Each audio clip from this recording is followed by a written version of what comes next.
এরা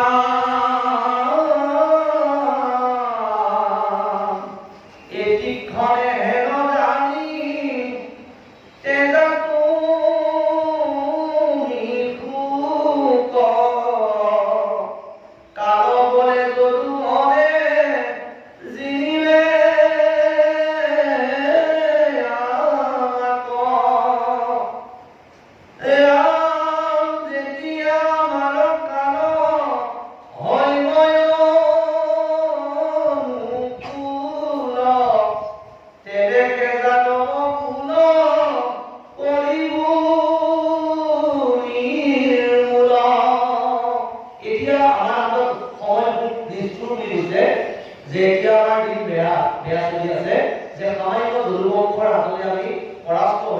গতিকে সময় ধৈৰ্য ধৰা সেই গোপাল তুমি যেতিয়া আমাৰ সময় আহিব আমাৰ পৰিৱেশ অনুকূল আৰু প্ৰতিকূল অৰ্থাৎ যিসকল চন্দ্ৰ মহন্ত অনুকূল আৰু প্ৰতিকূল অৰ্থাৎ জীৱনৰ সাম্ভাব্য যেতিয়া আপুনি বিচৰামতে যিটো পৰিৱেশ পাব সেই অনুকূল পৰিৱেশ আপুনি ভবামতে যদি সকলোখিনি হৈ আছে ভবামতে যদি সকলোখিনি পাইছে সেয়া আপোনাৰ ঈশ্বৰৰ ইচ্ছা অনুকূল পৰিৱেশ কিন্তু প্ৰতিকূল পৰিৱেশ অৰ্থাৎ জীৱনলৈ ঘাট প্ৰতিঘাত জীৱনলৈ নামি আহিব পাৰে কিন্তু সেইখিনি সময়ত বিশেষভাৱে আমি মনুষ্য সময় কি কৰোঁ আমি আজি ঈশ্বৰৰ ওচৰত যে অৰ্পণ কৰোঁ সেৱা আগবঢ়াওঁ যদি কৰোঁ আমাৰ বিপদ বিঘিনি হ'লে যেতিয়া অচৈত্য বিভূতিয়ে ধন সম্পদে আমাক সকলোখিনি থাকে তেতিয়া আমাৰ মই আৰু মোৰ অহংকাৰে আমাক কি কৰে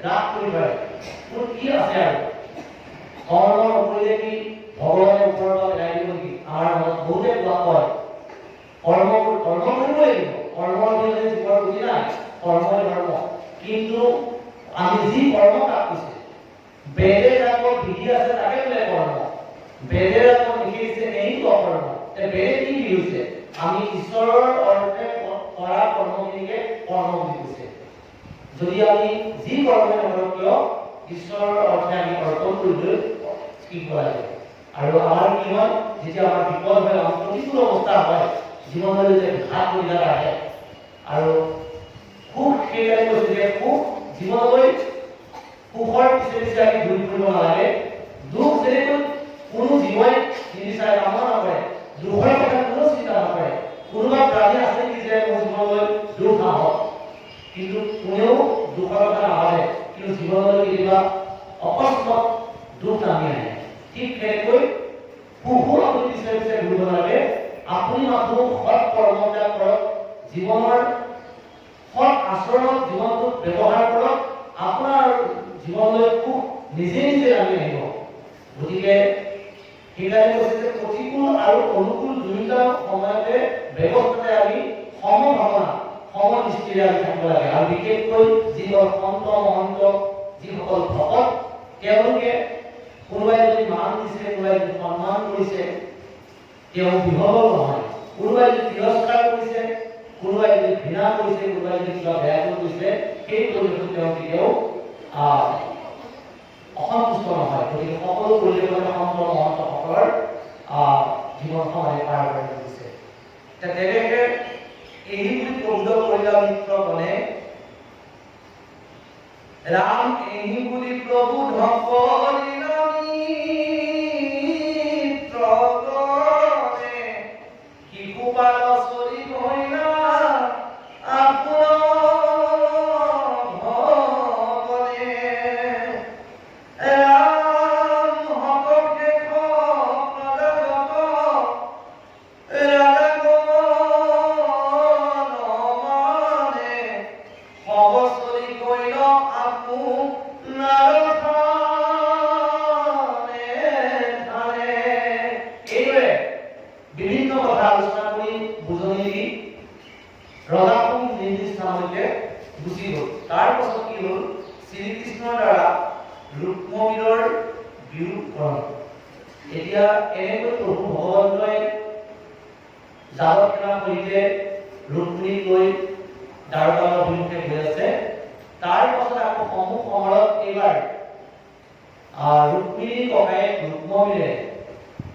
আগুৰি ধৰি তেওঁ সমৰত লিপ্ত হ'ব এই কথাখিনি পৰে কি কৈছে আমি আগবাঢ়িছোঁ।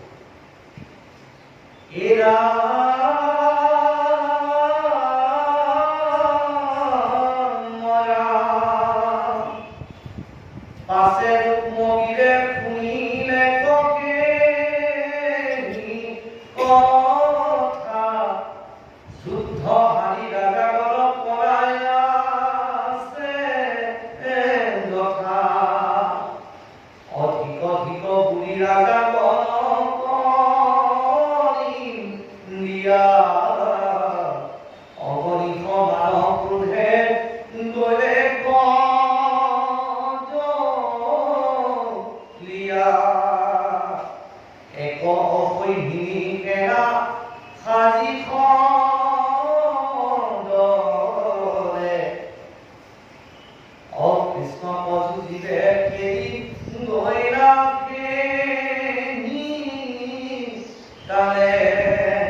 ৰূপমন্দিৰে কানে কানে মানুহৰ সকলৰ প্ৰজাসকলৰ মুখে শুনা পালে যে কৃষ্ণৰ সমুখত জৰাসন্ধকে প্ৰবুদ্ধ কৰি শিশুপালকে আদি কৰি সমস্ত ৰজাই কৃষ্ণৰ সৈতে যুদ্ধত হাৰি পলাই গ'ল বুলি এই খবৰটো পোৱাৰ পাছত আৰু দুগুণে তেওঁ জাজল্যমান হৈ সমাজ অগ্নিশৰ্মা হৈ ধিক ধিক বুলি কৈছে, ধিক ধিক যে তোমালোকৰ বীৰৰ জীৱন এজন কৃষ্ণক অকলশৰে তোমালোকে ইমানবোৰ ৰজাই কৰিব নোৱাৰিলা আৰু এইদৰে ক্ৰোধত অগণি সমানকোষে গোলেকো জৰিয়া এক অসৈ নিৰিখেনা সাজি মনলে এক অসৈ নিৰিখেনা লৈ তেওঁ সেনা মাৰি গ'ল।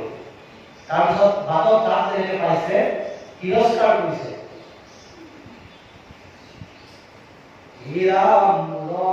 মূৰ প্ৰাণ বহি গোৱালে নিহৰি যতে কণি প্ৰতিকাত জাৰি যুদ্ধ হাৰি জানি ওপৰৰ কাৰ্য নসাধয় কৰে অইটো কাৰ্য সাধিমাক লাগয় আমাৰে। আচলতে দুৰ্ভাগ্য এইটোৱে যে পৰকাশ বিপৰীত পাপ বুলি কথা আছে যে কোনেও বেলেগৰ কাৰ্য বেলেগে কেতিয়াও নকৰে। সেই কথাটো কৈছে আৰু যে যতেকণ বিপত্তি আছে যাই যুদ্ধ যিমান যুদ্ধৰ কলা আছে সকলো সাধাৰণ দুৱাৰৰ লগত যুদ্ধ কৰি হাৰি গৈছে জানিও পৰৰ কাৰ্য। আচলতে এই ভনীজনী মোৰ ভনী, গতিকে মোৰ ভনীকে লৈ গৈছে, কিন্তু বেলেগৰ কি আৰু সমস্যা, গতিকে আগৰ হৈ কোনেও কাৰো কথা চিন্তা নকৰে। গতিকে জানিও পৰৰ কাৰ্য নসাধয় কৰে ইটো কাৰ্য সাধিব লাগে। গতিকে মই মোৰ সমস্যাটো মোৰ গতিকে মোৰ ভনীক যেতিয়া কৃষ্ণই পঢ়ুৱাই লৈ গৈছে ইয়াৰ প্ৰতিকাৰ মই নিজে কৰিব লাগিব। গতিকে এইবুলি মানে বীৰত্বে কৈছে ৰাম কোনৰে ৰাজা গল বুলু খাৰে খাৰ উদ্ধৰা হেৰা কৰু অংগীকাৰ ৰুক্মিণীক নেমেলাই কৃষ্ণ নমাৰি সত্যে সত্যে নবকিব কুণ্ডিল নকৰি মই অংগীকাৰ কৰিছো, মই কি কৰিছো প্ৰতিজ্ঞা কৰিলো যে যেতিয়ালৈকে মই ৰুক্মিণীক লৈ আহিব নোৱাৰো আৰু কৃষ্ণক মই বলিব নোৱাৰো তেনেহ'লে মই কুণ্ডিল নগৰত আৰু প্ৰৱেশ নকৰো বুলি প্ৰতিজ্ঞা কৰিলে। ৰাম এই বুলি যুদ্ধ কল লীলাতৰ ধৰি অৱশ্যে ঢাকিয়া কোনো হাতে ধনু ধৰি সাৰথিক বোলে মূল জানতে ৰথ ডাক কৃষ্ণৰ ওচৰ জানতে চপায়ো আৰু কি কৰিছে যুদ্ধৰ বাবে সাজু হৈ অস্ত্ৰ শস্ত্ৰসমূহ সজ্জিত কৰিলে আৰু সাৰথিক আজ্ঞা কৰিছে, সাৰথি তুমি ৰথখন লৈ আহা আৰু কৃষ্ণৰ সন্মুখত নিলাই মোক ৰাখিবা। ৰাম আতি দুষ্ট মতি গোপাল গৰ্বমানে সুৰ কৰো দেখা তীক্ষ্ণ সৰল সন্ধানে দিগলে হৰিয়ালি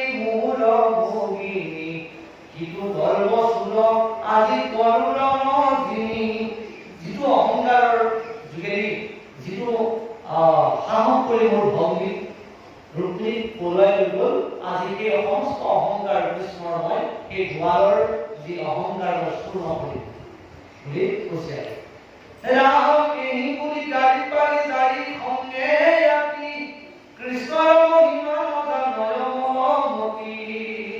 কিন্তু ভগৱন্ত যে কৃষ্ণ যে জগতৰ ঈশ্বৰ পৰমেশ্বৰ, এই কথাটো কিন্তু দুষ্ট দুৰ্মতি এৰিয়ে গম পোৱা নাই, বুজি পাবলৈ পোৱা নাই। কি কৈছে? কৃষ্ণৰ মহিমাক নাজানি মৰমতী। তো মৰমতী ৰূপমতীয়ে ভগৱন্ত ঈশ্বৰৰ অৱতাৰ, ঈশ্বৰৰ সৃষ্টিৰ বিধি বিধানমতে এই গোটেইখিনি হৈ আছে।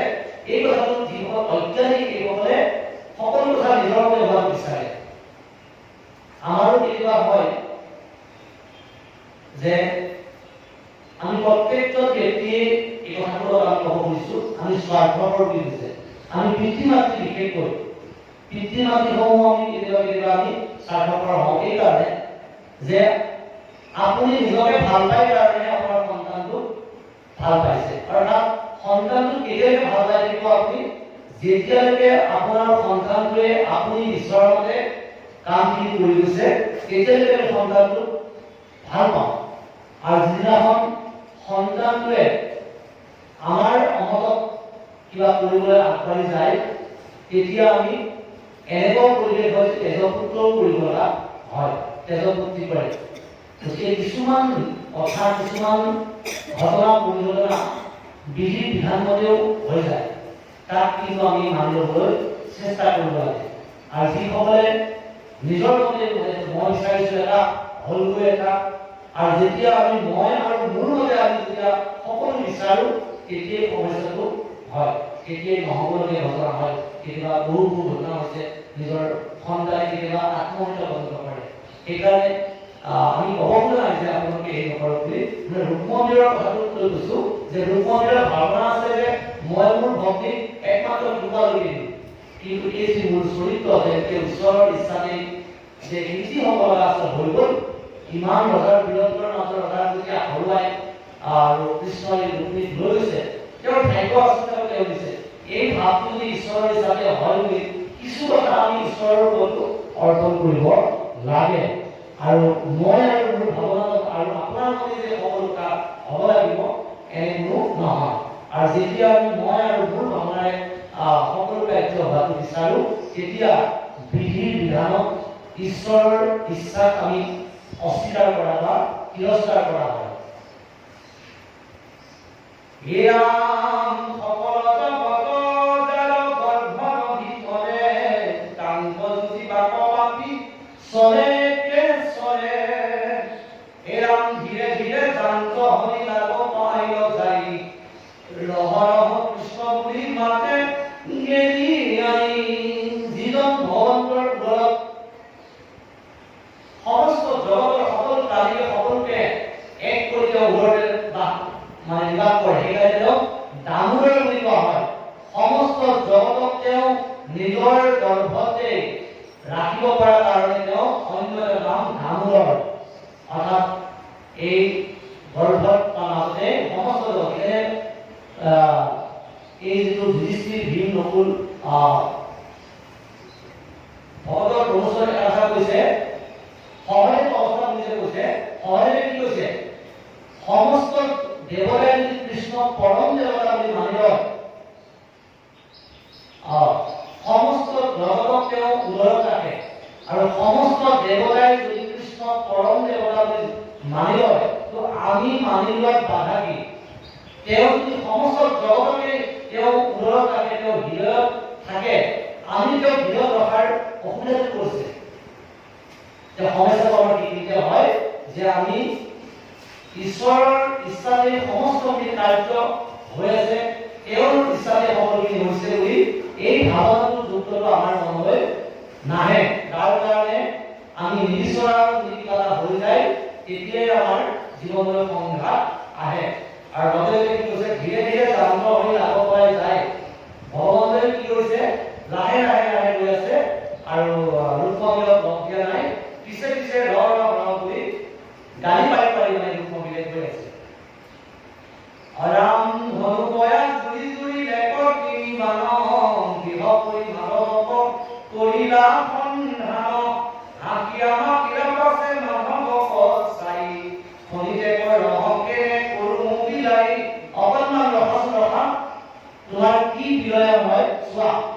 বুলি এই 5 তলৰ পৰা মাত লগাইছে। ৰাম পুনযদু পুনবিলু পক কৃষ্ণ দ্ৰুত অমূল ভগী কলয়া জাপ কৃষ্ণ কৃত। যে যদুপুৰৰ ৰুদ্ৰ তুমি মোৰ ভক্তি তুমি লৈছা, হে ৰুদ্ৰ কৃষ্ণ তুমি কিছু সময় লৈ ৰচন ৰখা। ৰাম কাকে যেন সাম্বৰিয়া নেই হৰি হবি ভাগ ও আৰো কৈত্য জাতলৈ জমে মাইলো লাগ। আজি জমৰ ওচৰতনি পৰিলা কৃষ্ণ কৈছে ভগৱন্ত পুৰুষক, আজি জমৰ সন্মুখত ক'ত আৰু তই পাব দিছ। ৰাম পুতনাত শুদ্ধ কৰি পুৰছে গছাই মূল ভাৱনাসুৰ কৰোৱে খাই। রাম যাবে মতো হত মূল করে ঘাবে মূল ভগী রূপিণী কয়ে ভাবে। যদি তোমার প্রাণ বচাব বিচাৰা তোমাৰ আৰু যদি দেহৰ প্ৰতি মমতা আছে তেনেহ'লে মোৰ ভৰি তুমি এৰি দিয়া। ৰাম হেন শুনি কৃষ্ণে হাতি নন্দ অল্প কৰি ধনুকাৰ চেলিলন্দ এক হৰ মাৰি। আৰু প্ৰভু ভগৱন্তই নিচিতিয়া হানি মাৰি এপাত অস্ত্ৰৰে এপাত কৰে তিনিপাত অস্ত্ৰ ৰুক্মবীৰৰ খণ্ডন কৰিলে। ৰাম স্বয়ংৰে ৰুক্মকুভে দিলা লম্ব কৰে অৰথচাৰি ঘোঁৰা কটাৰিলা কৰে। দুই খৰে সাৰথিক ভেটি ভেটি খনে তিনিবাৰে ভজ কুচে দিলা পিয়নে। পাছে আন ধনু ধৰিলে ৰুক্মবীৰ ৰে পঞ্চমায় কৃষ্ণ পুতা লীলা গৃহ কৰে। এবাৰ সমস্ত ধনুকে খৰ খিনি কাটি টুকুৰা টুকুৰ কৰি পেলাই পুনৰবাৰ আকৌ কি কৰিছে ভীষ্মই ধনুৰ আকৌ লৈছে। হে ৰাম কিউ ধনু খান কাটি পেলাই তাহাৰ পুৰুৱান ধনু লৈছে ৰাজা কুমাৰ। তাকো তেতি খনে কাটি লন্ত দামোদৰে হেন দেখি ৰুক্মবীৰে পৰিভ ও তাকো তেতি খনে কাটি লন্ত দামোদৰে। বাৰে বাৰে এটা ধনু খণ্ডন কৰে, পুনৰ ৰুক্মবীৰে আকৌ ধনু হাতত তুলি লৈ খৰ সন্ধান কৰে। প্ৰভু ভগৱন্তই পুনৰ আকৌ সেই খৰ বিনাশ কৰে। এইদৰে যুদ্ধখন হৈ আছে। এৰাম হেন দেখি ৰুক্মবীৰে পৰিভ হানি হাকি নাৰায়ণে তাকো পথতে কাটিল। ৰাম ফুলক বৃক্ষ খৰ্গ শপতি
এই এই হাৰি গৈছে, গতিকে মৰাণত আৰু মালিনত কিবা আপোনাৰ জব হ'ব। গতিকে কৃপা কৰি হে প্ৰভু, হে স্বামী, তুমি কৃপা কৰি মোৰ ভাতৃক তুমি প্ৰাণদান দিয়া। হে ৰাম, সকলে জগতে মোক নিন্দা কৰিলে ক, আগতে আচন্তে জ্যেষ্ঠ ভাই কটাইলে ক। আৰু সমস্ত জগতে এই এটা কথাই মোক ঘৃণ কৰিব যে ভনীয়েকৰ সন্মুখত ককায়েকৰ প্ৰাণ নাশ হ'ল। গতিকে এই দুৰ্যোগটো, এই দুৰ্যোগ যাতে মোৰ নহয়, তাৰ কাৰণে প্ৰভু তুমি কৃপা কৰিবা।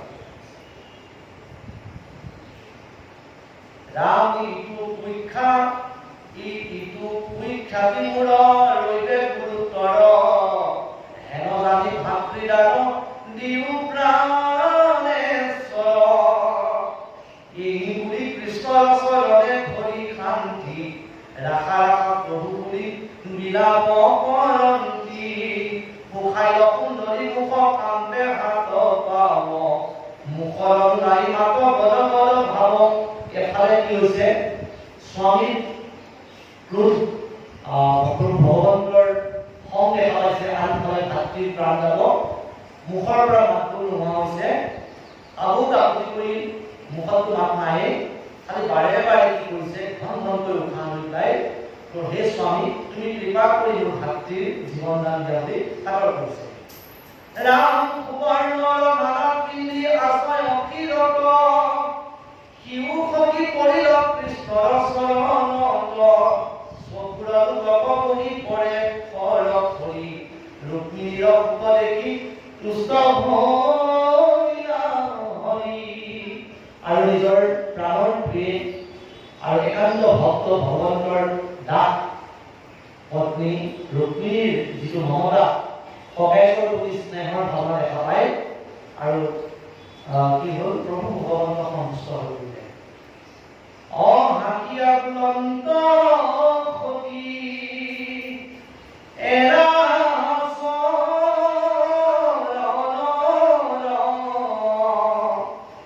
নকাতি পুত দুভাই নকৰি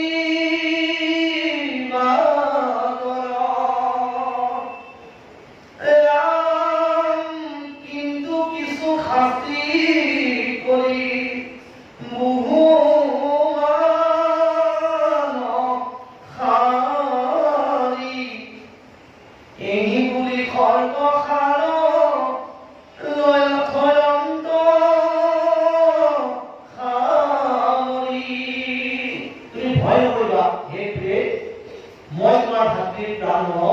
কিন্তু এটা ইয়াৰ উপযুক্ত শাস্তি মই বিধান কৰিম। এইখিনি বুলি কৈ প্ৰভু ভগৱন্তই হাতৰ পৰা যি খৰ্গ অস্ত্ৰ দিছিলে তেওঁ সংহাৰ কৰিলে।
প্ৰভু ভগৱন্ত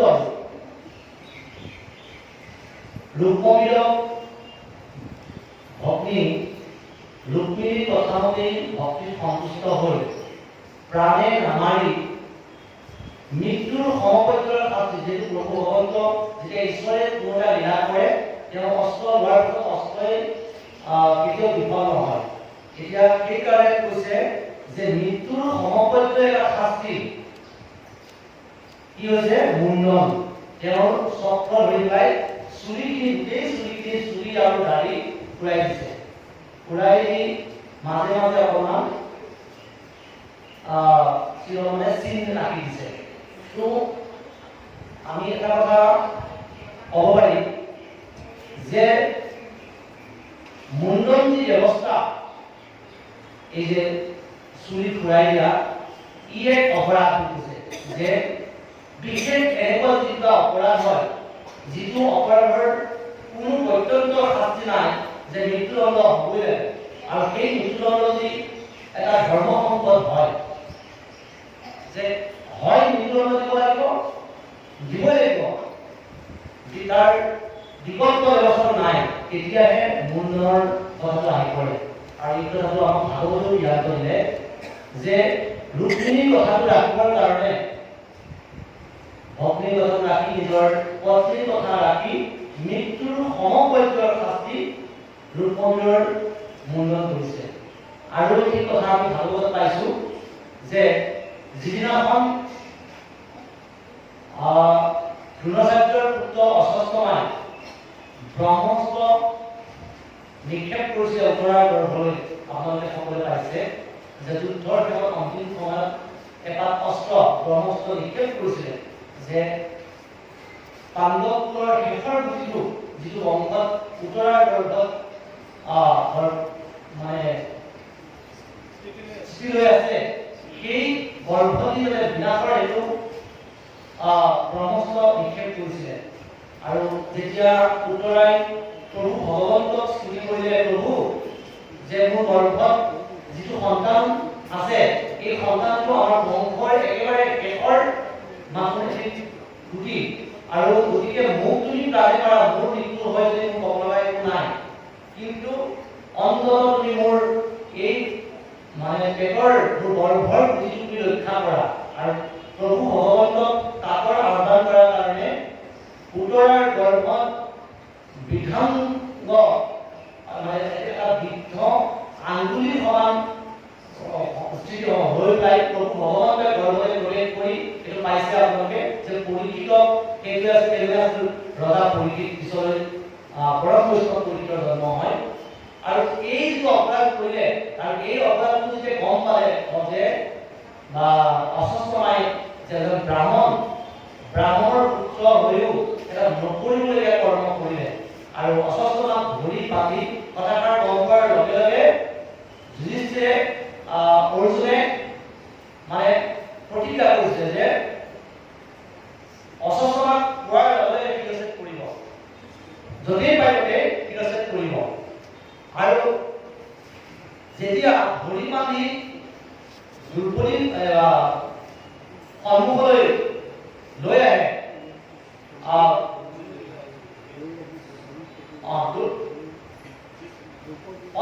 অকমান হেৰি হৈছে বাৰু এই পাঁচ পাণ্ডৱৰ যি পাঁচটি সন্তানক দ্ৰৌপদী পাঁচটা সন্তান শুই থকা অৱস্থাত প্ৰথমবাৰ দ্বিতীয়বাৰ তেওঁ ব্ৰহ্মাস্ত্ৰ মাৰিছে শুই থকা অৱস্থাত পাঁচটাকৈ পাঁচ পাণ্ডৱৰ দ্ৰৌপদীৰ যি পাঁচটি সন্তান অশ্বত্থামাই মানে আন্ধাৰৰ সুযোগলৈ কাটি লৈ আহিছিলে আৰু এই খবৰটো যেতিয়া গম পালে যে এই কামটো কোনে কৰিলে আৰু এই কামটো যিহেতু গম পালে যে তেওঁলোকে চিন্তা চৰ্চা কৰি যে এই কামটো দ্ৰোণাচাৰ্যৰ পুত্ৰ অশ্বত্থামাই এই নকৰিবলগীয়া দৰিদ্ৰ কাৰ্যটো সাধন কৰিলে আৰু লগে লগে প্ৰতিজ্ঞা কৰিছিলে যে ভীম অৰ্জুনকে আদি কৰি সকলোৱে পাঁচজনে যে ইয়াক য'তেই পোৱা যায় ত'তেই তাক শিৰচ্ছেদ কৰি তাক মৃত্যুদণ্ড দিব আৰু কথামতে কাম খেদি গৈ পেলাই তেওঁ পালেগৈ পাই অশ্বত্থামাক ধৰি বান্ধি লৈ আহি দ্ৰৌপদীৰ সন্মুখত যেতিয়া পেলাই দিয়ে তেতিয়া দ্ৰৌপদীয়ে কিন্তু নিজৰ পাঁচটি সন্তান অতাৰ পাছতো যিখিনি দুখ অনুভৱ কৰিছিলে তাৰ পিছত এজন ব্ৰাহ্মণৰ পুত্ৰ যিহেতু গুৰু দ্ৰোণাচাৰ্যৰ পুত্ৰ অশ্বত্থামা আৰু অশ্বত্থামাৰ মাতৃৰ নাম আছিল গৌতমী তেতিয়া দ্ৰৌপদীয়ে ইমানেই ক্ষমাশীল এজনী নাৰী সেইকাৰণে ইতিহাসত এগৰাকীমান নাৰীৰ নাম সদায় স্মৰণীয় ছিল ধৈৰ্যৰ ক্ষেত্ৰত ক্ষমাৰ ক্ষেত্ৰত দ্ৰৌপদীৰ নাম প্ৰথমে আহিব যে দ্ৰৌপদীয়ে নিজৰ পাঁচটা সন্তান অতাৰ পাছতো যেতিয়া অশ্বত্থামাক ধৰি বান্ধি দ্ৰৌপদীৰ সন্মুখত পেলাই দিয়ে, তেতিয়া পুৰুষাইও কৈছিলে পাঁচমানক যে মোৰ 5টি সন্তান কাটোতে মই যিমান দুখ অনুভৱ কৰিছো, কিন্তু এজন গুৰুপুত্ৰ এজন ব্ৰাহ্মণ এইদৰে কঠোৰ শাস্তি বিধান কৰি মোৰ সন্মুখত পেলোৱাটো ইয়াত মই আৰু বেছি কষ্ট পাইছো। যিহেতু মোৰ 5টি সন্তান কাটোতে মই যিমান কষ্ট পাইছো, গৌতমীৰ এটিও সন্তান অশ্বত্থামা, গতিকে গৌতমীও কি একেই কষ্ট পাব। গতিকে কৃপা কৰি ইয়াক এৰি দিয়া। এতিয়া এফালে প্ৰতিজ্ঞা, আনফালে দ্ৰৌপদীৰ যিটো ইচ্ছা, দ্ৰৌপদীয়ে কি ক'লে যে দ্ৰৌপদী বাক্য ৰাখিব, দ্ৰৌপদী তেওঁ প্ৰাণে ৰখাৰ কথা কৈছে। এই গোটেই কথাখিনি চাই ধৰ্ম সংকট প্ৰভু ভগৱন্তই যুধিষ্ঠিৰৰ পথে আলোচনা কৰি মৃত্যুৰ সমপৰ্যায়ৰ যিটো শাস্তি তেওঁ মুণ্ডন কৰিছিলে আৰু দ্বিতীয়বাৰ তাক ৰূপমন্দিৰত কৰিছে। এনেকৈ আৰু দুটামান আছে, কিন্তু আমি যথা সময়ত আমি সামাজিক ব্যৱস্থা সমাজ ব্যৱস্থা দেখা যায় যে আমাৰ পিতৃ আৰু মাতৃ যেতিয়া নিধন হয়, বিভিন্ন নিয়তিৰ যিটো পৰিহাস যে জন্ম হ'লে এই সংসাৰত কোনো স্থায়ীকৈ অহা নাই, জন্ম হ'লে আমি এইখন হৈছে আমাৰ জগতখন বিনাশী জগত, ইয়ালৈ যোনে আহিব সেইদিনাখন এইখন সংসাৰ ত্যাগ কৰি আমি যাব লাগিব। গতিকে কিন্তু পিতৃ মাতৃৰ মৃত্যুৰ পাছত আমি মুণ্ডনৰ যিটো ব্যৱস্থা সেইটো বিভিন্ন সমাজে বা এই কৰা দেখা যায়, কিন্তু ভাগৱতে সিদ্ধান্ত দিছে যে মুণ্ডন ক'ত কৰিব লাগে। মুণ্ডনৰ সম্পৰ্কে আমি অকণমান চুই গৈছো, কোনোবাই যাতে আঘাত নাপাব, আমি ভাগৱতৰ সংগতে কি কৈছো যে মৃত্যুৰ সমপৰ্যায়ৰ এটা শাস্তিয়ে হ'ল মুণ্ডন। কিন্তু এই বিষয়বস্তুটিকে নাজানাৰ কাৰণে আমি কিছু স্থানত বা কিছু ব্যৱস্থাই এই কাৰ্যসূচীসমূহ চলি আছে, কিন্তু কেতিয়া কেনেকৈ চলিব ইয়াত কিন্তু শাস্ত্ৰসন্মতসমূহ মত নাই। আমি পুনৰ পাছলৈকে আগুৱাই গৈছো। কৃষ্ণ। গতিকে এইখিনিতে কি কৰিলে যে ভগৱন্তই ৰুক্মিণীৰ কথা ৰক্ষা কৰি ৰুক্মবীৰৰ দাড়ি চুলি ফুৰাই পেলাই প্ৰাণদান দিলে।